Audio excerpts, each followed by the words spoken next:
হাইকোর্টের সিআইএসএফ খোঁচা, শুভেন্দু অধিকারীর মামলার ইস্যু চিনার পার্ক, লুটের অভিযোগে ধৃত 5 সিআইএসএফ জওয়ান। বারুইপুরে শুভেন্দুর কনভয়ে হামলার মামলা, বিচারপতি তীর্থঙ্কর ঘোষের তাৎপর্যপূর্ণ মন্তব্য। গতকাল কি হয়েছে চিনার পার্কে দেখেছেন? আমাদের চোখ ও কান খোলা রাখতে হবে।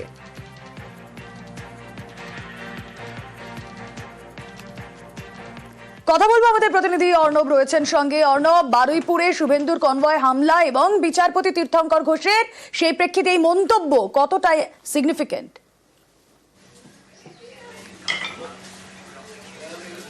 দেখুন, যখন রক্ষক ভক্ষক হয়ে যান তখন সম্ভবত আদালতকে হস্তক্ষেপ করতে হয়, আদালতকে মন্তব্য করতে হয়, হাইকোর্টকে চোখ কান খোলা রাখার বার্তা দিতে হয়।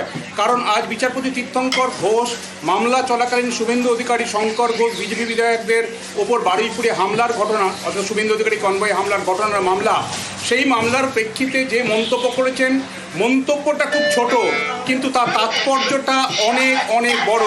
কারণ এই সিআইএসএফ যে 5 জন গ্রেপ্তার হয়েছে গতকাল, একেবারে ইনকাম ট্যাক্সের অফিসার্সের যে রেড বলে কয়েক লক্ষ টাকা হাতানো, সোনা গয়না গ্রেপ্তার হওয়া, এবং বিচারপতি তীর্থঙ্কর ঘোষ যার বেঞ্চে সিআইএসএফ জওয়ানদের দ্বারা কনভয় নিয়ে যাওয়ার কথা শুভেন্দু অধিকারী গেছিলেন, এবং সেই সিআইএসএফ এর হয়ে যখন কেন্দ্রের আইনজীবী সওয়াল করতে যান, এজলাসে উপস্থিত সেক্ষেত্রে রাজ্য, কেন্দ্র এবং শুভেন্দু অধিকারী শঙ্কর ঘোষদের আইনজীবীর উদ্দেশ্যে বিচারপতি তীর্থঙ্কর ঘোষ একেবারে খোঁচা মেরে বলেন, গতকাল চিনার পার্কে কি হয়েছে দেখেছেন? এবং যান দেখুন, আমাদের প্রত্যেককে চোখ কান খোলা রাখতে হবে। কার্যত সিআইএসএফ তার যা ভূমিকা হওয়ার কথা সেটা যে সঠিক ছিল না, সেটাই ঘুরিয়ে এখানে বোঝাতে হয়তো চেয়েছেন এজলাসে এই মন্তব্য করে। আর দেখো, লাইভ স্ট্রিমিংয়ের মাধ্যমে এখন সারা বিশ্ব এই হাইকোর্টের লাইভ স্ট্রিমিং দেখতে পারে বিচারপতি কি বার্তা দিচ্ছেন, যা দেখতে পারে। এই বিচারপতির এই মন্তব্য খুব ছোট্ট আকারের কয়েকটা শব্দবন্ধ হলো, এর অর্থ গভীরে লুকিয়ে রয়েছে। কারণ এই সিআইএসএফ যে জওয়ান, আমরা যদি দেখি একাধিক বিজেপি নেতা, তারা কিন্তু সিআইএসএফের ওয়াই, কেউ এক্স, কেউ জেড, বিভিন্ন ক্যাটাগরি নিরাপত্তা পান। কিন্তু সেই সিআইএসএফ কর্মীদের যাতে শুদ্ধতা, অন্তত তাদের ডিউটির প্রতি শুদ্ধতা বজায় থাকে, সেটাই হয়তো এই সিআইএসএফ গ্রেপ্তার নিয়ে খোঁচা দেওয়ার মধ্য দিয়ে তিনি বার্তাটা দিলেন। যদিও মামলাটা ফের 8 তারিখে শুনানির জন্য আসবে, সেখানে বিস্তারিত কিছু এলো কিনা, বার্তা নতুন কিছু দিলেন কিনা বিচারপতি, তার জন্য আমরা অবশ্যই তাকিয়ে থাকবো। রুমেলা।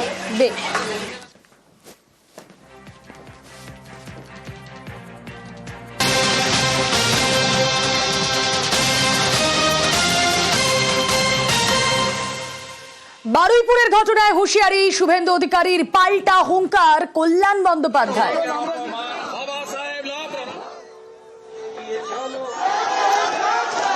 বিমান ম্যানেজার মমতা গাড়ি ভাঙলেন, দিল্লিতে তো আপনাদের সাংসদরা যায়, আমরা এগুলো করি না। আমি যদি দিল্লি প্রদেশ বিজেপিকে বলি, এই ভিডিওগুলো দেখিয়ে পার্লামেন্ট অব্দি যেতে পারবেন তো? আমরা করি না, করবো না ভাই, মিডিয়া চিন্তা নেই। আমি বলছি ধরে নেন,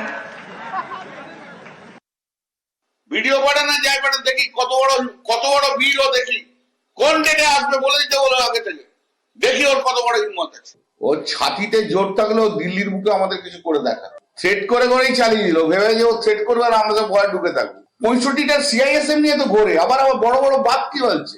এরকম একটা এড়ে পাকা ছেলে আমি রাজনীতিতে কখনো দেখিনি। ওসব করে কিছু হবে না রে শুভেন্দু, বাচ্চা আছিস, যা।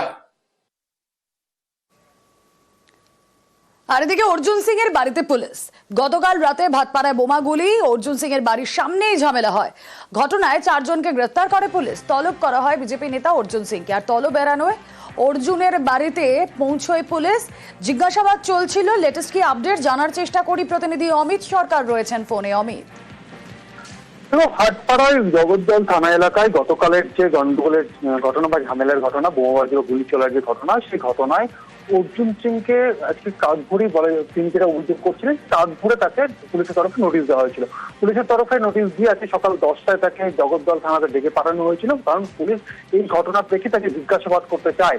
তিনি হাজিরা এড়িয়ে পুলিশকে জানান তাকে সময় দিতে হবে, তার রাজনৈতিক কর্মসূচি রয়েছে। এবং এরপরই অর্জুন সিংয়ের তরফে এই বার্তা পুলিশকে দেওয়ার পরই পুলিশ আবারও দ্বিতীয়বার তাকে নোটিশ পাঠায় এবং দ্বিতীয়বার তাকে ডেকে পাঠান। কিন্তু দুটোর সময় তিনি হাজিরা দেননি এবং তার লয়ার আইনজীবী মারফত তিনি জানান যে তিনি হাজিরা দিতে পারছেন না এবং তার রাজনৈতিক কর্মসূচি রয়েছে, তাকে সময় দিতে হবে। এবং আজকে বিকেল 5টা নাগাদ জগদ্দল থানার আইসি তদন্তকারী অফিসার তারা প্রত্যেকে অর্জুন সিং এর বাড়িতে আসেন এবং অর্জুন সিংকে এই ঘটনা সম্পর্কে জিজ্ঞাসাবাদ করেন। এই 45 মিনিট মতো পুলিশ অফিসাররা তার অর্জুন সিং এর বাড়িতে ছিলেন এবং তাকে জিজ্ঞাসাবাদ করেছেন গতকালের ঘটনার পরিপ্রেক্ষিতে। বেশ, গতকাল ভাটপাড়ায় হামলা, বোমাবাজি এবং অর্জুন সিং এর বাড়ির সামনেই সেই ঘটনা ঘটে।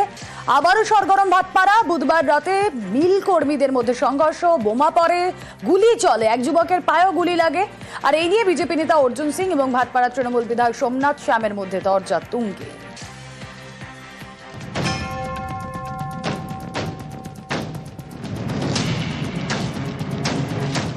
বুধবার রাত গরম হয়ে ওঠে উত্তর 24 পরগনার ভাটপাড়া।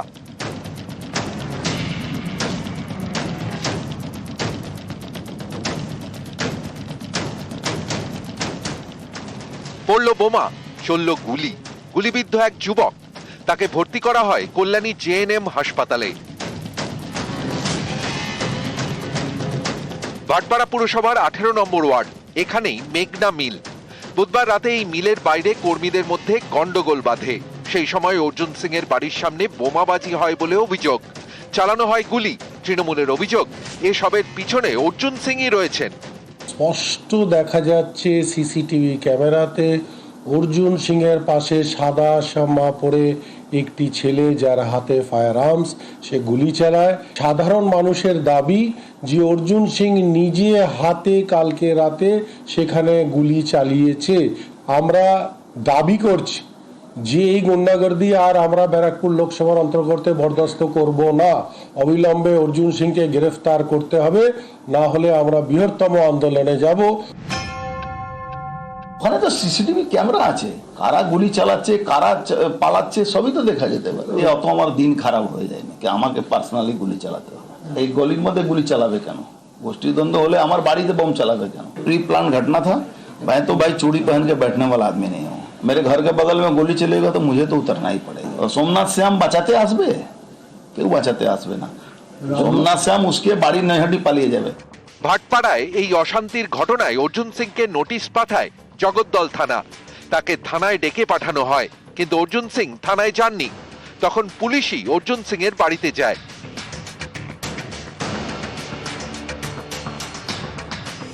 পুলিশের সামনে যে গুলি চালাচ্ছে, বম চলেছে আমার এক বাড়িতে, তারপরে পুলিশ আমাকে ভোর 4টার সময় নোটিশ পাঠিয়েছে। আমাকে 10টার সময়, আমি কি উঠাই গিয়ে আছি? যখন ও ডাকবে তখন আমাকে যেতে হবে। আমি আবার চ্যালেঞ্জ করছি, আমি কোর্টে এটা নিয়ে চ্যালেঞ্জ করব। তাহলে এই ফুটেজটা কোর্টকে প্রডিউস করুক, আমাকে ডাকতে হবে না, আমি সরাসরি গিয়ে গ্রেফতারি বরণ করে নেব। কে গুলি চালিয়েছে আমি এটাই জানতে চাইছি। বৃহস্পতিবার সন্ধ্যায় ফের অর্জুন সিং এর বাড়িতে যায় জগদ্দল থানার পুলিশ, তাকে জিজ্ঞাসাবাদ করে। বুধবার রাতে গন্ডগোলের ঘটনায় বেশ কয়েকজনকে গ্রেফতারও করেছে পুলিশ। বৃহস্পতিবার সকালেও 18 নম্বর ওয়ার্ড ছিল গরম, একজনের বাড়ি লক্ষ্য করে বোমাবাজি করা হয়। নিউজ 18 বাংলা।